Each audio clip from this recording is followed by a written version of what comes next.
दोस्तों अगर आप लोग भी फेसबुक कंटेंट मोनेटाइजेशन को कुछ इस तरीके से रिमूव करना चाहते हो सिर्फ वन क्लिक में, तो आपको ये 3 गलतियां नहीं करनी है, क्योंकि हाल फिलहाल में फेसबुक के अंदर बहुत सारे अपडेट्स आए हैं। वैसे ही अपडेट्स आने की वजह से कंटेंट मोनेटाइजेशन पॉलिसी इशू को रिमूव करना आजकल बहुत ज्यादा आसान हो गया है। पुराना तरीका नहीं रहा।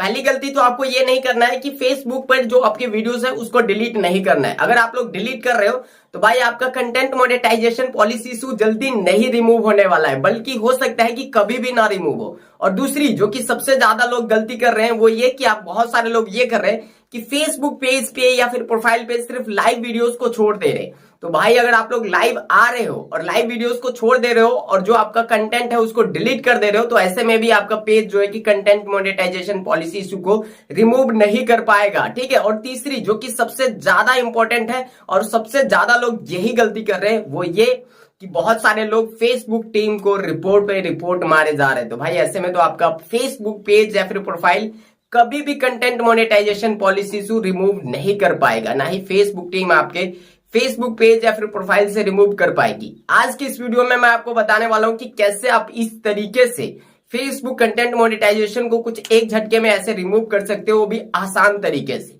चलिए दोस्तों वीडियो में आगे बढ़ते हैं और हर एक चीज स्टेप बाय स्टेप बताऊंगा। तो भाई चैनल पे फर्स्ट टाइम आए हो तो चैनल को सब्सक्राइब कर लेना। इसलिए नहीं कि मेरे सब्सक्राइबर बढ़े, बल्कि इसलिए क्योंकि आपको इस चैनल पे फेसबुक से अर्निंग करने के हम लोग मल्टीपल तरीके बताते हैं, जिनमें से जो भी आपको आसान तरीका लगता है उन तरीका को सीख के आप लोग फेसबुक से अर्निंग कर पाते हो। बाकी जो भी आपका प्रॉब्लम है आपके पेज पे वो कमेंट करना या फिर प्रोफाइल पे, क्योंकि आप सबको पता होगा कि फेसबुक के कंटेंट मोनेटाइजेशन के अंदर ये 3 तरह के पॉलिसी इशू होते हैं जो कि सबसे ज्यादा आते हैं। पहला अनओरिजिनल कंटेंट, दूसरा इंटेलेक्चुअल प्रॉपर्टी और तीसरा लिमिटेड ओरिजिनलिटी ऑफ कंटेंट। अब इन तीनों में कौन सा है आप जरूर कमेंट करना।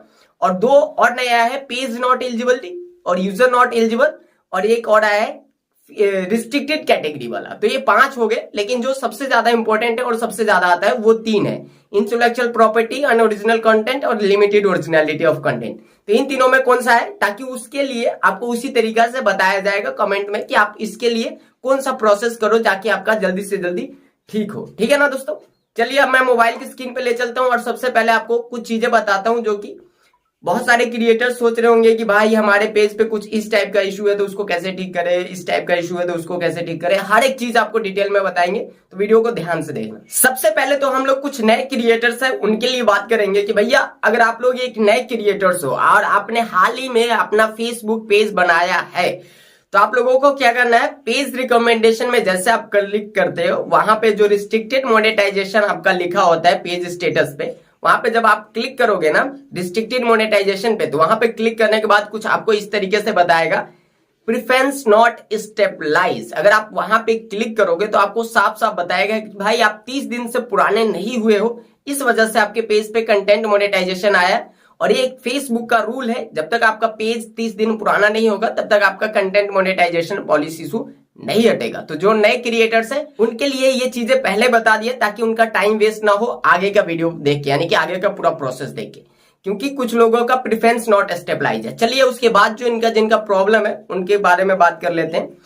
फेसबुक पे आता हूं मैं यहाँ पे। चलिए फेसबुक को ओपन करते हैं। हमारे पास एक पेज है जिम भुवन के नाम से। अब कुछ लोग कहेंगे कि भाई ये तो कॉपी पेस्ट पेज है, इस पे तो जाहिर सी बात है कि कंटेंट मोनेटाइजेशन पॉलिसी इशू आना ही आना है। ठीक है। तो मैं आपको इसी टाइप का एक और वीडियो पेज बताऊंगा और प्रोफाइल जिसपे कि काम हो रहा है, इस पे नहीं आया है। ठीक है। अब चलिए प्रोफेशनल डैशबोर्ड पे क्लिक करते हैं। अब यहाँ पे देखिए बहुत सारे लोग क्या गलती कर रहे हैं वो मैं आपको बता देता हूँ। ये पेज रिकमेंडेशन पे हम लोग क्लिक करते हैं, साफ साफ यहाँ पे बताया जाएगा। देखिए यहाँ पे क्या बताया, पेज स्टेटस। पेज स्टेटस पे जैसे हम लोग क्लिक करते हैं तो यहाँ पे बताया एलिजिबल टू मोनेटाइज, कि भाई ये मोनेटाइजेशन के लिए एलिजिबल है। लेकिन जैसे हम लोग पीछे आते हैं यहाँ पे और मोनेटाइजेशन पे क्लिक करते हैं तो यहाँ पे देखना, ये देखिए इंस्टीमेट पे क्लिक करते हैं तो यहाँ पे देखिए ये बता रहा है कि भैया आपका जो कंटेंट मोनेटाइजेशन पॉलिसी आया है। ठीक है। तो अगर ये दोनों चीजें आपके सेम है पेज पे तो आप इजीली अपने पेज को ठीक कर सकते हो। लेकिन वहां पे भी आपका रिस्ट्रिक्टेड मोनेटाइजेशन आ गया और यहाँ पे भी कंटेंट मोनेटाइजेशन पॉलिसी इशू आया, तो उसमें थोड़ा सा मुश्किल हो जाता है। पहले ही समझ लो, वीडियो में मैं आपको ज्यादा नहीं घुमाऊंगा। हर एक व्यक्ति को क्लियर होना चाहिए कि उसका किस टाइप का पेज है, ठीक हो गया या नहीं। इसलिए कहते हैं भाई किटकिट बॉय मतलब ऑथेंटिक। यहाँ पे हर एक चीज विद प्रूफ और जेन्युइन चीजें बताई जाती है, तो आपका समय बर्बाद नहीं करेंगे। तो ये दो लोगों का क्लियर हो गया। अगर वहां पे एलिजिबल टू मोनेटाइज है और यहाँ पे कंटेंट मोनेटाइजेशन इशू बता रहा है तो ये पेज ठीक हो सकता है। लेकिन जैसे कि यहाँ पे कंटेंट मोनेटाइजेशन बता रहा है और वहां पे बता रहा है जैसे कि यहाँ से बैक आते हैं, प्रोफेशनल डैशबोर्ड पे क्लिक करते हैं, वहां पे एलिजिबल टू मोनेटाइज बता रहा था। अगर वहां पे अगर ये बताता है कि भाई रिस्ट्रिक्टेड मोनेटाइजेशन तो फिर मुश्किल हो जाती। जैसे कि पेज स्टेटस पे क्लिक किया, एलिजिबल टू मोनेटाइज बता रहा है। देखिए अगर यहाँ पे भी रिस्ट्रिक्टेड मोनेटाइजेशन, वहां पे भी कंटेंट मोनेटाइजेशन बताता तो थोड़ा बहुत मुश्किल थी इसको रिमूव करना। ठीक है, आपको तो ये समझ आ गया। चलिए यहां से कट करते हैं। अब हमने बात करी पहले कौन सी, कि भाई जो आप लोग फेसबुक टीम को रिपोर्ट करते हो, तीसरा पॉइंट जो हमने बताया था वो गलत है। वो क्यों? उसके लिए आपको ये दो पहले पॉइंट समझने होंगे। कंटेंट मोनेटाइजेशन पॉलिसी के लिए जो कंटेंट को आप डिलीट करते हो, और दूसरी चीज जो आप लाइव आते हो, ये दोनों चीज समझ गए तो आप तीसरा चीज जो है कि खुद ही आप समझ जाओगे। देखो आप किसी भी पेज पे जब कंटेंट को डिलीट करते हो, अब मान लो कि इस पेज के मैंने कंटेंट को डिलीट कर दिया, बट यहाँ पे इंसिस्ट पे आप देखिए 9000 रीच है, यहाँ पे 9000 रीच है, यहाँ पे 3 सेकंड व्यूज 9700 है, नेट फॉलोअर्स 1900 है। अब यहाँ पे समझना तभी आपको जो है कि कंटेंट मोनेटाइजेशन पॉलिसी को कैसे रिमूव करते हैं जनरली, वो आपको पता चलेगा। अब खुद सोच के देखो कि यहाँ पे इतना ज्यादा रीच है और आपके पेज पे कोई कंटेंट ही नहीं है, और आपने सिर्फ 2 4 5 लाइव वीडियोस रखी है जिसपे कि कुछ व्यूज ही नहीं है, और आप उसी दौरान फेसबुक को एक रिपोर्ट सेंड करते हो जिसमें आप ये लिखते हो कि आपके पेज पे आपने कोई ऐसा वैल्यूएशन नहीं किया है, अगर किया भी है तो उस वैल्यूएशन को आपने ठीक कर लिया है, कृपया आप हमारे पेज को चेक करें और हमारे पेज को चेक करके हमारे पेज को ठीक करें। आप ऐसा एक रिपोर्ट सबमिट करते हो। लेकिन जब वो रिपोर्ट फेसबुक टीम के पास जाता है और वो आपके पेज को चेक करते हैं तो सरासर वहां पे दिखता है कि भैया इतना ज्यादा इसके पेज पे फॉलोअर्स है, और उसके बाद ये जो है इसके पेज पे सिर्फ लाइव कंटेंट है, बाकी कोई और कंटेंट ही नहीं है। तो बाकी जो ये रीच है वो आया कहां से, ये फॉलोअर्स कहां से आए, इतना ज्यादा जो एंगेजमेंट ये दिख रहा है यहाँ पे, ये 753, ये कहां से आए? क्योंकि लाइव वीडियोस पे इसके व्यूज ही नहीं है। तो यहाँ पे पकड़ा जाता है चोर, और उसके बाद जो है कि आपका कंटेंट मोनेटाइजेशन को रिमूव नहीं किया जाता, पेंडिंग में पड़ जाता है, और ऐसे में 2 2 महीने 3 3 महीने आपका पेंडिंग में ही पड़ा रह जाता है। अब कुछ लोग कहेंगे कि भाई ये तो बात आपने बहुत ही पॉइंट की कही, क्योंकि बहुत सारे क्रिएटर्स ये सारी चीजें नहीं समझाते, और ये सारी चीजें समझाने के लिए उनके पास नॉलेज भी होना चाहिए। क्योंकि जाहिर सी बात है कि हम लोग ऐसे ऐसे कंटेंट मोनेटाइजेशन पेज को रिसॉल्व कर चुके हैं जिसपे हटाना भी मुश्किल था। अगर आप लोग ज्यादा जानकारी चाहते हो तो टेलीग्राम चैनल का लिंक आपको डिस्क्रिप्शन में मिल जाएगा, वहां पे जाइए, हमारे टेलीग्राम चैनल को सब्सक्राइब करिए, वहां पे आपको मेरा आईडी मिलेगा जहां पे आप लोग हमें मैसेज कर सकते हो। बाकी आपको समझ आ गया कि कंटेंट को क्यों नहीं डिलीट करना है, दूसरा चीज लाइव वीडियोस को जो है कि किस हिसाब से रखना है, और तीसरी चीज जो है कि रिपोर्ट कब करना है। अब यहाँ पे मैं आपको पूरा प्रोसेस स्टेप बाय स्टेप समझाता हूं ताकि आप समझ सको, क्योंकि कुछ लोगों को अभी भी समझ नहीं आया होगा। कुछ लोग कह रहे होंगे भाई ये क्या मतलब वॉच टाइम बढ़ाने के लिए वीडियो को लंबा बढ़ा रहा है, तो शायद उनको नहीं समझ आ रहा है।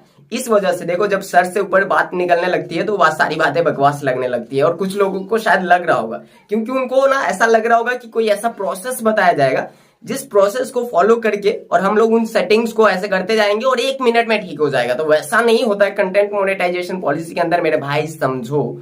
ठीक है, अगर आपको फेसबुक से पैसे कमाने तो इन चीजों को समझना पड़ेगा। जब तक आप उसके रूल्स को नहीं समझोगे तब तक आप अर्निंग नहीं कर पाओगे। और मेन चीज है उसके रूल्स, जब आप जड़ ही मजबूत नहीं करोगे तो भाई पेड़ तो गिरेगा ही गिरेगा। ठीक है, हवा में पेड़ नहीं उगता, उसके लिए जड़ चाहिए, मिट्टी चाहिए। ठीक है, तो वही जड़ होता है, इसके रूल्स को समझना।